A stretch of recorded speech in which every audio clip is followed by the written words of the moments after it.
नमस्कार, माझं नाव संकर्षण कराडे. मी मराठवाड्यातला आहे, परभणीचा आहे आणि हा व्हिडिओ मी अत्यंत काळजीने, जबाबदारीने आणि तळमळीने करतो आहे.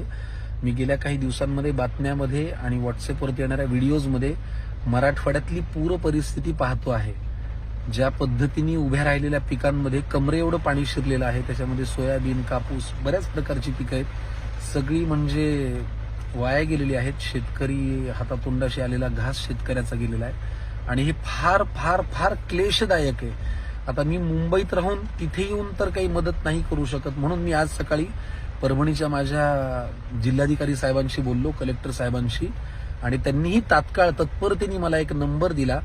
मी माझ्याकडनं फुल न फुलाची पाकळी माझ्या परभणीसाठी, माझ्या मराठवाड्यासाठी जमा करण्याचा प्रयत्न करतोय. हा व्हिडिओ ज्यांच्यापर्यंत पोहोचेल, मग ते माझ्या क्षेत्रातले माणसं असतील किंवा जगभरातले कुठल्याही क्षेत्रात काम करणारे कुठलाही मराठी माणूस असेल, त्याला जर वाटलं की माझ्या मराठवाड्यासाठी, माझ्या परभणीसाठी काही करावं, तर त्यांनी मदत करा. यातनं नक्की त्यांना एक उभारी मिळेल, धीर मिळेल. आणि राहिला प्रश्न सगळ्यात शेवटी, व्हिडिओच्या शेवटी, शेतकऱ्यांसाठी माझी तुम्हाला कळकळीची हात जोडून विनंती आहे, तुम्ही संयम सोडू नका. हे म्हणणं सोपं आहे, पण लेकरासारखं वाढवलेलं पीक जेव्हा निस्तनाभूत होतं तेव्हा त्याचं काय वाटू शकतं याची मला कल्पना आहे. तुम्ही थोडा संयम ठेवा. तुमच्या जीवाचं काही बरं वाईट करून घेऊ नका. ते तुम्ही करून घेतलं तर तुम्ही पिकवलेलं अन्न आम्हाला गोड लागणार नाही.